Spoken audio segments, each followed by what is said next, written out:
Original working Apple I computer fetches $375,000 at auction. An Apple I computer, the first product made by the computing giant, has sold at auction for $375,000, £230,000. The machine was designed by Steve Wozniak, known as Woz, the co-founder of Apple. His business partner, Steve Jobs, convinced him to package and sell the machine. It went on sale in 1976 for $666.66. It is one of only a handful of fully functioning models known to be in existence today. The Apple I was ghastly underpowered compared to the Apple II, said Mr. Wozniak in an email to the BBC on Tuesday. But this Apple I computer showed the world the formula for an affordable useful computer. Behave like it's 1976. The auction took place in Boston, Massachusetts, on Tuesday. The buyer was an anonymous businessman who placed his bid online. It is estimated that Mr. Wozniak and Mr. Jobs sold around 200 Apple I computers in just under a year, thanks to a deal with a local computing store in Palo Alto, California. According to an online registry, not affiliated with Apple, there are just 79 of the computers still around. It's a marvelous piece, and this one works, said Bobby Livingston, of RR Auctions. Never out of the book, How the Apple I Was Built. By Steve Wozniak, co-founder of Apple, speaking to the BBC. The Apple I was an important device that was scrapped together very quickly from a home-built terminal. The terminal, keyboard and TV, were created to access the early long-distance network, ARPANET, and it could only handle 60 databytes per second, due to modem speeds then, whereas the microprocessor could access 100,000 databytes per second.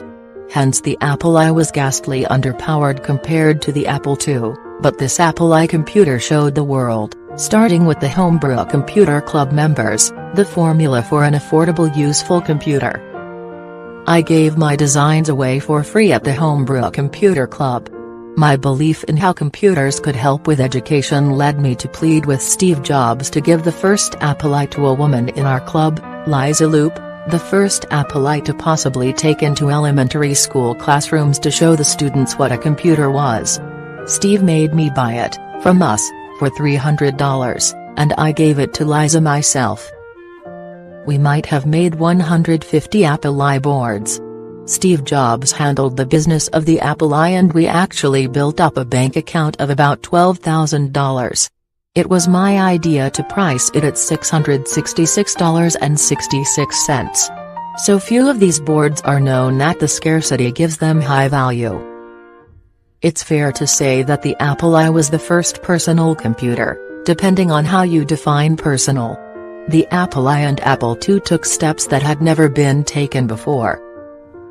It's how I did things, never out of the book. Our experts tell us that there might be 15 in the world that work properly.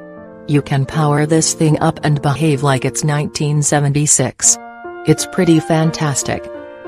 The Apple I holds a place in technology history as the first computer to not require any assembly, other than to plug in a monitor and keyboard. Award for IVE. The Apple I provided just a glimpse of what was to come. Mr. Wozniak's follow-up, the Apple II range, went on to sell more than 5 million units, putting Apple on its course to become the most valuable company in U.S. history. In August, Apple's value surpassed $1 trillion for the first time, spurred by sales of the iPhone. British designer Sir Jony Ive, who along with Mr. Jobs designed the iPhone, was announced on Tuesday as the recipient of the Professor Hawking Fellowship by the Cambridge Union. The fellowship program was set up in 2017 to highlight the legacy of Professor Stephen Hawking, who died in March. As part of the fellowship, Sir Jony will address the Cambridge Union at a date not yet made public. The Hawking Committee are of the opinion that Sir Jony's work and patents have played a pivotal role in shaping Apple's successes over the last 2 decades, the Cambridge Union said. His undoubted technological expertise, coupled with his remarkable role in championing elegant and innovative design on a global stage, have made Sir Joni uniquely qualified to receive this fellowship.